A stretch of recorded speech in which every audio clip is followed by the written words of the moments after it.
हाँ जी, सो hi everyone. आज हम जिस मेंटल मॉडल को समझेंगे उसका नाम है बायर्स रिग्रेट। तो ये बड़ा ही एक इंटरेस्टिंग मेंटल मॉडल है और इस रिग्रेट से हम सभी लोग सफ़र करते हैं अपनी लाइफ में। तो ये वीडियो को बनाने का यही पर्पज़ है कि हम इस सफ़रिंग से बच पाए अपनी लाइफ में एंड जो भी चीज़ हम परचेज़ करें उसे अच्छे से इंजॉय कर पाए। तो बायर्स रिग्रेट जनरली क्या है, जब भी हम कोई चीज़ परचेज़ करते हैं उसके बाद जो रिग्रेट इंड्यूस होता है उसे बायर्स रिग्रेट कहते हैं। अभी रिग्रेट जनरली हो सकता है इंड्यूस आपको खुद से ना हो, बट कोई और आपका ही रिलेटिव, आपका ही फ्रेंड आपको इंड्यूस करा जाए, वो आके आपसे कुछ कह दे कि यार इससे अच्छा आप ये परचेज़ कर लेते हैं या इससे बढ़िया आइटम ये था। किसी भी कारण से वो आपके माइंड में डाउट डाल सकता है आपकी परचेज़ के रिगार्डिंग एंड आप फिर उस रिग्रेट से सफ़र कर सकते हैं।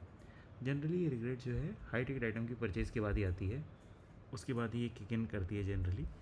तो अब इसे समझिए कि होती क्यों है और कैसे हमें इससे बचना है। ये जनरली इसलिए होती है क्योंकि हम लोगों को मोस्टली क्लियर ही नहीं होता कि हमें चाहिए क्या।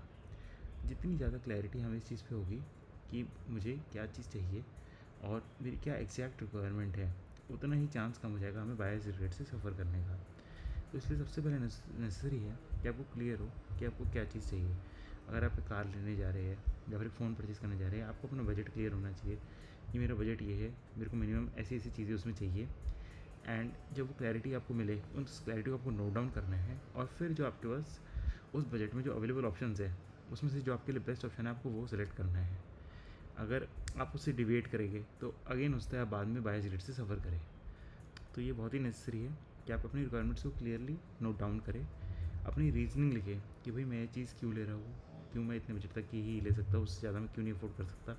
और जब फाइनली वो चीज़ परचेज़ देने जाए तो परचेज़ करते समय आप डिवेट ना हो जाए उस बजट से कि आपको उस समय कोई और चीज़ पसंद आ जाए और आप डिवेट हो जाए एंड बाद में आप रिग्रेट करें कि यार मैंने अपना बजट एक्सीड कर दिया और अब मुझे इसके लिए चैलेंजेस आ रहे हैं फाइनेंशियली मीट करने में।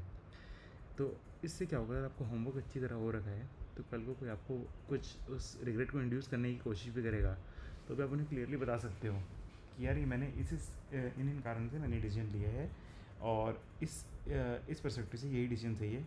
आप उन्हें बजट की रीजनिंग में भी नहीं समझा सकते, आपके पास प्रॉपर रीजनिंग होगी कि क्यों आपने ये डिसीजन लिया।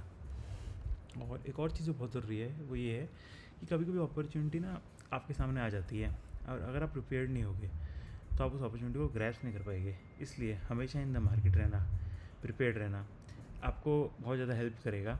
बेसिकली हमें प्रिपेयर रहना चाहिए कि कभी कभी हमारे साथ कुछ अच्छा भी हो सकता है एंड अगर हम उसके लिए प्रिपेयर्ड रहेंगे तो हमें पता होगा कि हमें उस अच्छे समय पे क्या चीज़ बाय करनी है।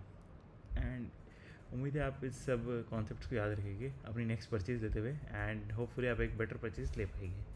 Thank you everyone, have a great day.